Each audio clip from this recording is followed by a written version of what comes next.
Welcome to Ray Castro's Adventures. This is Ray Castro in Tampa, Florida.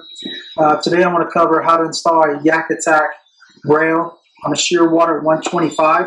The typical rail that you would purchase online, either through Amazon or at your local kayak shop. It's going to be, this color is going to be gray slate color.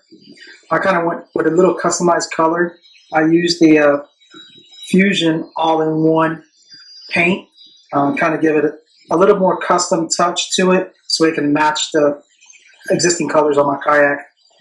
Today we're installing this rail on my existing pad on the Shearwater 125.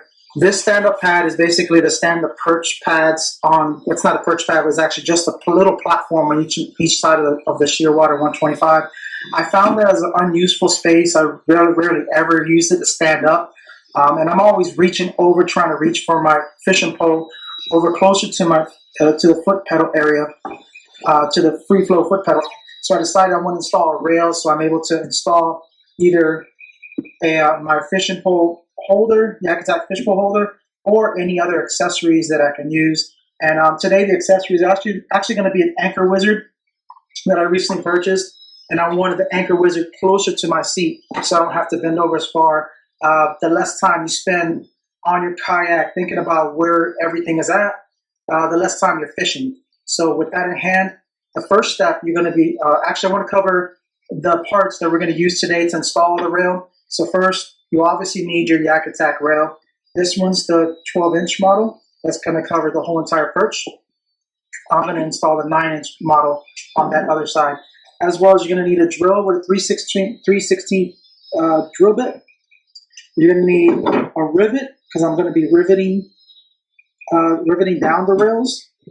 A nice razor. It's very important. You're going to need a brand new razor blade with a razor handle that you can actually press, because you're going to be firmly pressing to cut these lines.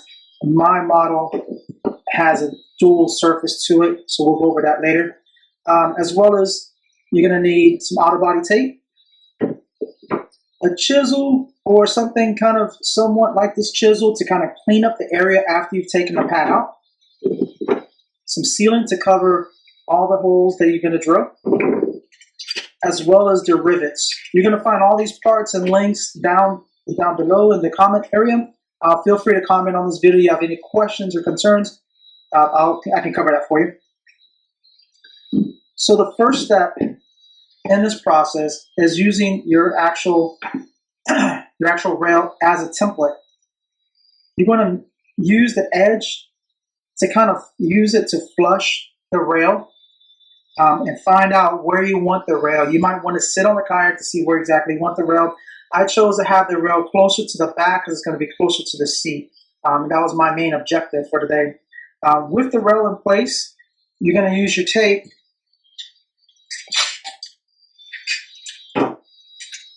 use a couple strands all the way across. I'm kind of making it short just to get the general idea. This is more of an overall. This is not going to be a step-by-step procedure, but just want to cover what I've done. Use it just to keep it in its place. 2 strips. Use your razor and use the edge as a template. So you're going to cut around the edge all the way around. You're probably going to need to go over it 3 times to make sure that that line is firmly been cut all the way down to the kayak surface itself. Once that has been accomplished, you can remove the rail, remove your tape, continuously go around one more time around the edges. Use the edge corners to peel off the surface. You can actually use the razor as you're going along and cutting away at anything that might be holding this back, peeling away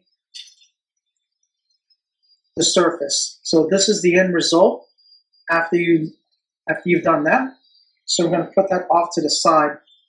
We've used some Krylon paint to actually touch up the edges to give it more of a flush look, more of a cleaner look, I should say. Install your rail firmly. It should sit just like this. If the cameraman wants to come around and kind of get a better view at this, give us 1 second. So it should fit nice and flush all the way around the padding area. All right. And then now we're going to go ahead and drill our holes.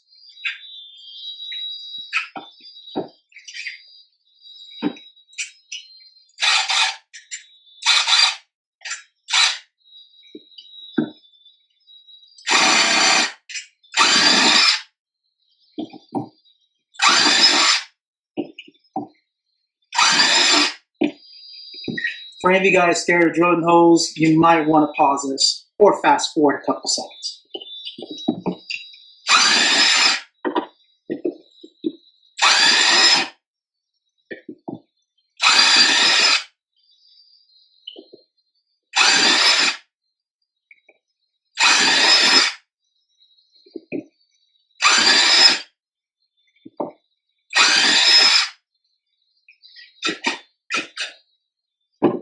As we clean this up, we're going to start adding our rivets. I would recommend for a more square fit to rivet each corners.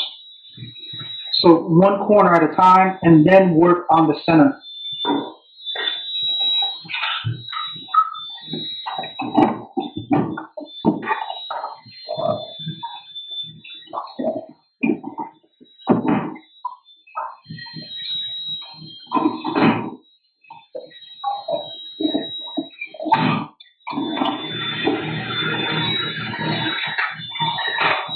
Riveting is a super simple tool. It's a super simple tool to use, especially for areas that it's hard to reach.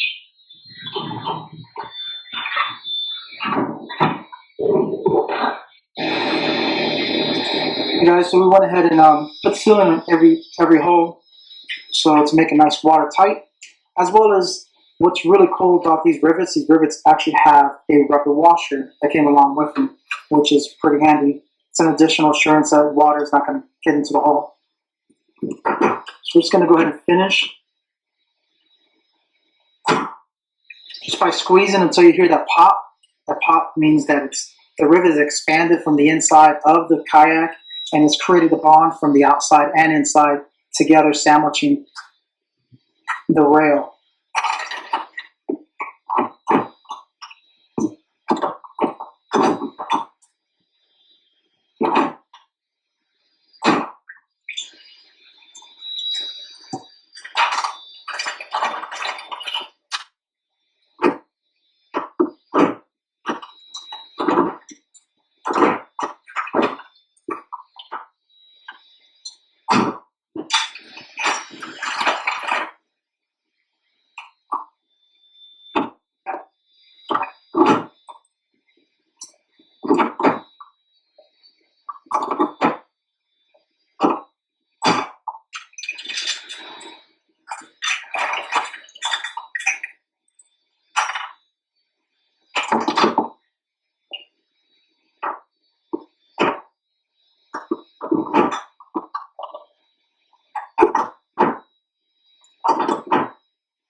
As you're compressing it, make sure to bring the tip back down to the surface. The tip is going to raise up, so you want to bring it back down to the surface to get that nice compression.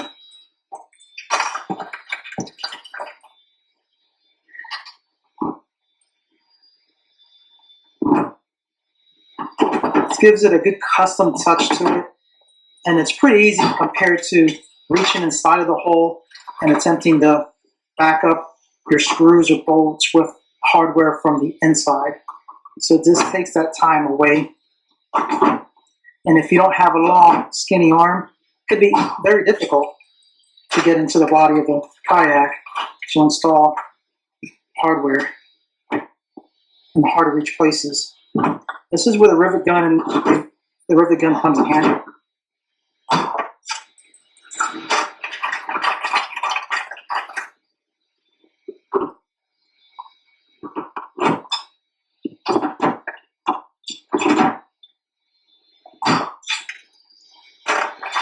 And our last one.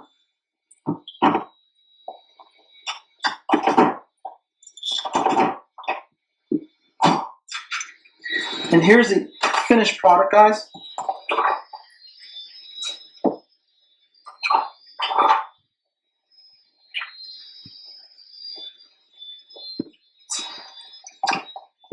And that's going to be it for today. Hopefully this is going to help you with your installations in the future, help you save time on the water.